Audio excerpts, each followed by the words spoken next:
हाँ, आज के कार्यक्रम की अध्यक्षता के लिए हमारे राजकोट से पधारे जो पंडित जी के परम मित्र संजय जी उनके परम मित्र हैं, जो 3-4 साल पंडित जी के साथ जयपुर में रहे हैं।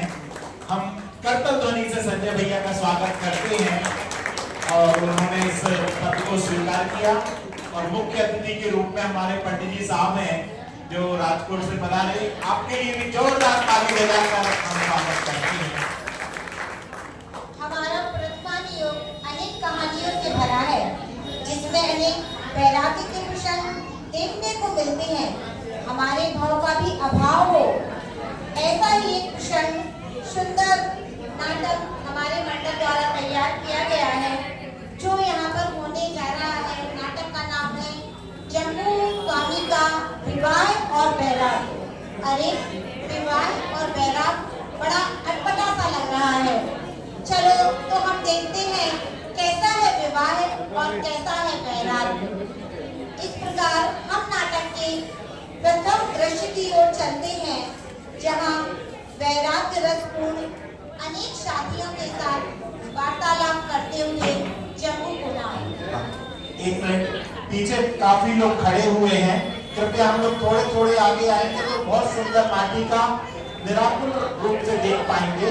महिला वर्ग में भी आगे आ जाइए।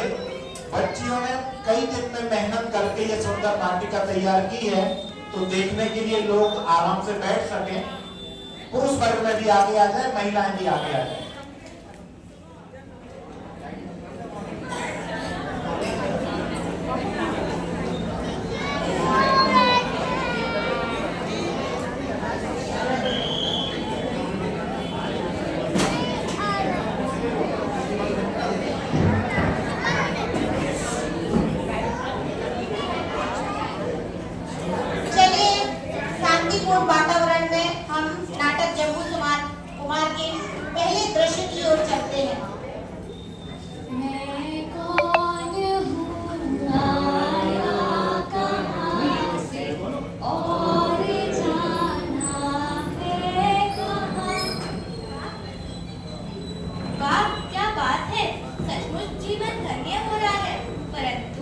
मुझे यह समझना कि यह अभी बच्चों का काम नहीं है।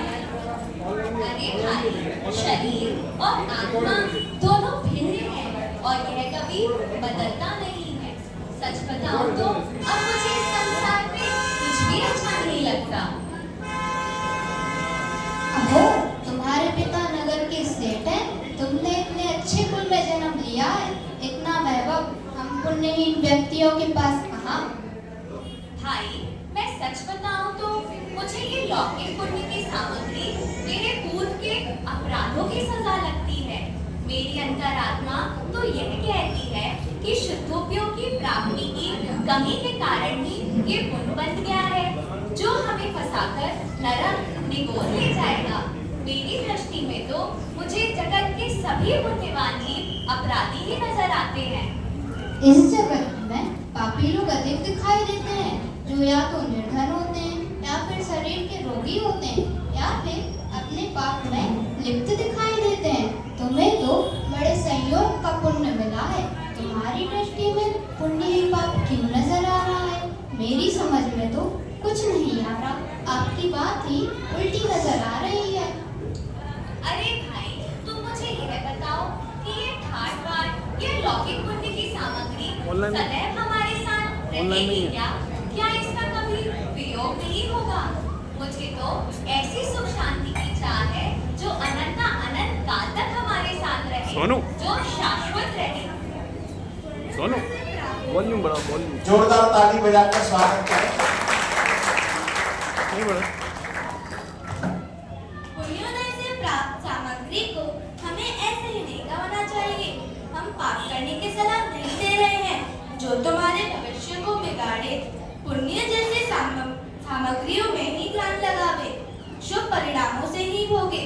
दया, दान, भक्ति और पूजा आदि जैसे सामग्रियों में ही ध्यान लगावे, जिससे भविष्य उज्जवल ही रहेगा मित्र। अरे भाई, यदि हम पुण्य को नहीं छोड़ेंगे तो पुण्य एक दिन हमें छोड़ देगा। हमें ऐसी सुखी शांति का साधन बनना चाहिए जो शाश्वत रहे, जो अनंत काल तक हमारे साथ रहे। वाह भाई वाह, देखो इस जम्बू कुमार को, कैसी बहकी बहकी बातें कर रहा है। अभी जो सुख मिल रहा है उसे तो छोड़ रहा है, और जो भविष्य किसी ने नहीं देखा उसकी आस लगाए बैठा है। मुझे तो एक कहावत याद आ रही है, जैसे कोई मूर्ख स्त्री गोद के बच्चे को छोड़कर पेट के बच्चे की आस लगा रही हो। अभी जो सुख की प्राप्ति हो रही है उसे क्या यूं ही छोड़ दें? भाई, ये पुण्य की सामग्रियों में, ये ठाट बाट में, ये वैभव में मुझे सुख नजर नहीं आता। मुझे तो अपूर्व सुख शांति चाहिए, जो सदैव हमारे साथ रहे, जिसका कभी भी वियोग ना हो, जो शाश्वत रहे। मित्रों के वार्तालाप के बीच में ही जम्बू कुमार की मां का प्रवेश होता है। अरे, आपस में क्या वाद विवाद हो रहा है? जरा मैं भी तो सुनूं। प्रणाम माता जी। कोई बात विवाद नहीं, हम मित्र तो ये चर्चा कर रहे थे कि हमें ये जो पुण्य की सामग्री मिली है, ये जो ठाट बाट मिला है, ये सदैव हमारे साथ रहेगा क्या? बस इसी पे हम सभी अपनी बात कर रहे थे। भाई, अभी तो तुम सब लोग बालक ही हो, इसमें इतने विचार करने की क्या आवश्यकता? चलो बच्चों, अपने अपने घर जाओ। मुझे जम्बू कुमार से कुछ बातें करनी है। जी माता जी, प्रणाम। जय जय।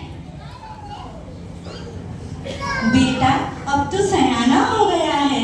मैंने तेरे लिए 4 बहुत ही सुंदर कन्याएं देख ली हैं, जो हर कार्य में दक्ष कन्याएं हैं, और मैंने तो तेरे विवाह की स्वीकृति भी दे दी है।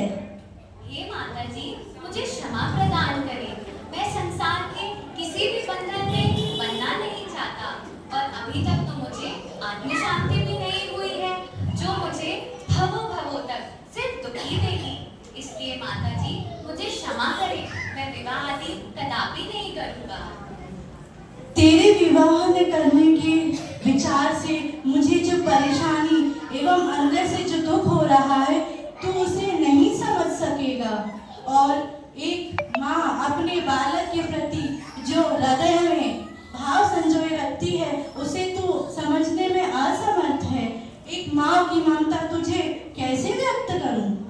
टिंकू बेटे के तो आप बोल दो। वार्तालाप के दौरान ही पिता का प्रवेश होता है। आज तो माँ बेटे में बहुत बातें हो रही हैं। क्या चर्चा चल रही है, जरा हमें भी तो मालूम पड़े। प्रणाम पिताश्री। मुझे लगता है माँ यूं ही परेशान हो रही है। मैं अंदर से बहुत दुखी हूँ।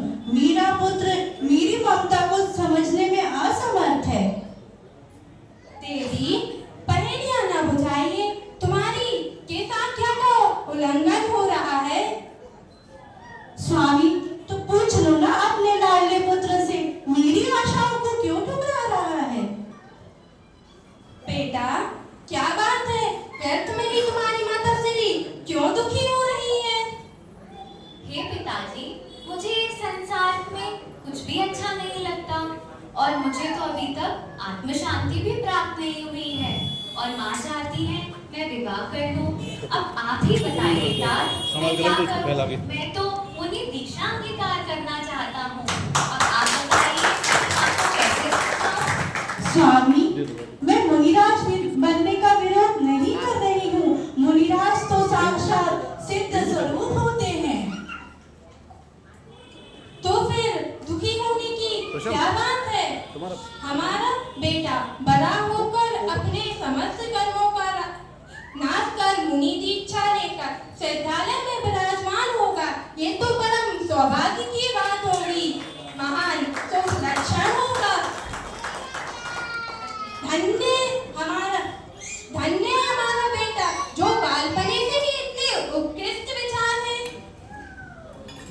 स्वामी, आप समझते तो है नहीं, मैं मुनिराज बनने का विरोध कर ही नहीं रही हूँ। इसके मुनिराज होने से तो मेरी कोख धन्य हो जाएगी, मेरा स्त्रीपन पाना सफल हो जाएगा।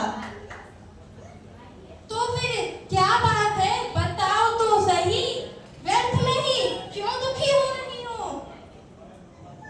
मेरे दुख का कारण यह है कि ये इसी समय मुनि बनने के योग्य नहीं है। जब सही वक्त आएगा तब ये मुनि बने और भगवान बने।